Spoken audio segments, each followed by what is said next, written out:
If there is anyone out there who still doubts that America is a place where all things are possible, who still wonders if the dream of our founders is alive in our time, who still questions the power of democracy, tonight is your answer. It's the answer told by the lines that stretch around our schools and churches this nation has never seen. By people who waited 3 hours and 4 hours, many for the first time in their lives, but because they believe that this time must be different, that their voices could be that difference. It's the answer spoken by the young and old, the rich and poor, Democrat, Republican, black, white, Hispanic, disabled and not disabled. Americans who send a message to the world that we have never been a collection of red states and blue states. We are and always will be the United States of America.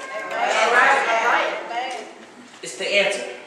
Let those who have been told for so long to be fearful and doubtful of what we can achieve, to put our hands on the arc of history and bend it once more towards the hope of a better day. It's been a long time coming, but today, because of what we did at this time, at this moment, at this defining moment, change has come to America. I was never the likeliest candidate for this office. We didn't start out with much money or many endorsements. Our campaign was not hatched in the halls of Washington. It began in the living rooms and front porches of Charleston, in the backyard of Concord. It was built off the working men and women who dug into what little savings they had to give. $5, $10, and $20 to the cost.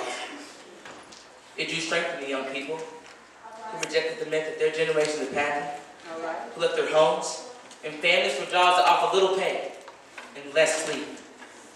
From the not-so-young people who braved the bitter cold and scorching heat to knock on the doors of perfect strangers. From the millions of Americans who volunteered and organized and proved that 2 centuries later, a government of the people and by the people has not perished. This is your victory. Now, I know you didn't do this just to win an election. And I know you didn't do this just for me. You did it because you understand of the enormity of the task that lies ahead. For even as we stand here tonight, we know that the challenges that tomorrow may bring are the greatest of our lifetime. Even as we stand here tonight, we know that our brave Americans are waking up in the deserts of Iraq and in the mountain of Afghanistan to risk their lives for us. And our mothers and fathers who lie awake after the children go to sleep, wondering how to pay the mortgage, pay the doctor's bill, or saving up for college.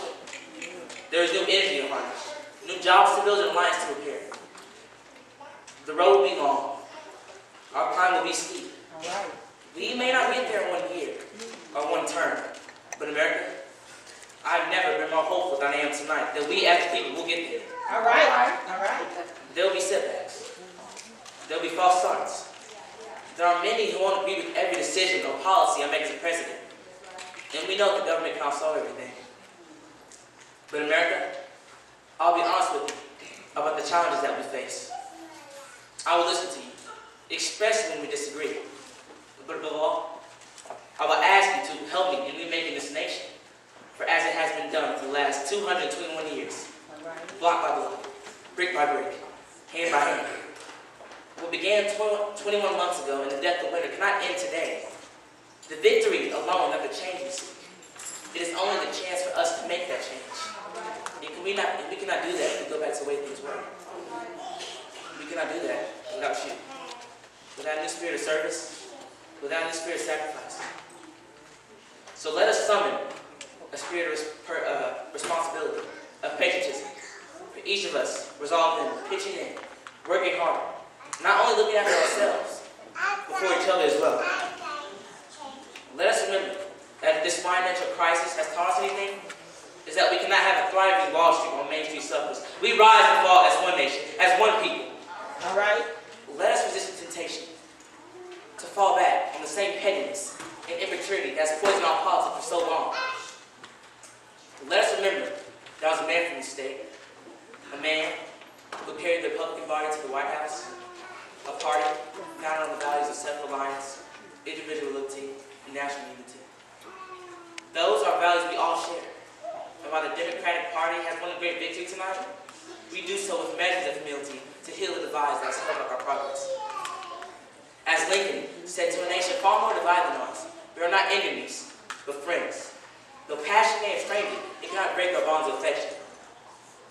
And to those who support ideas earned, I may have not won their vote. I hear your voices, and I can be your president too.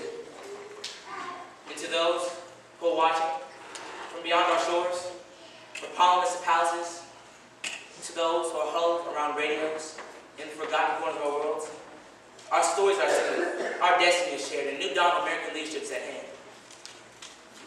And to those who still wonder if American beacon still runs bright, and to those who like to defeat the world, we will defeat you.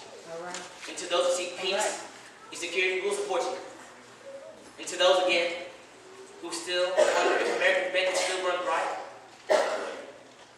we have proved that our nation's strength comes not from the might of our arms or the scale of our wealth, but from the enduring power of our ideals, opportunity, democracy, determination, and unyielding hope. That's the true genius of America. That America can change. Our union can be perfect.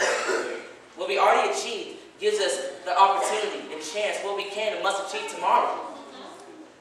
Now, when the bombs fell in our harbor and threatened the world, we were there to witness a generation rise to greatness, and democracy was saved. We were there for the buses in Montgomery, for the hoses in Birmingham, when the preacher from Atlanta told us that we shall overcome. Yes, we can. America, we have seen so much. We have been so far. But there is so much more to do. So let's ask ourselves, will our children be able to see the next century? All right. Will our brothers and sisters be able to live as Ann Nixon Cooper 190 years? What progress will we make? What will they have seen? This is our moment to answer that call. This is our time.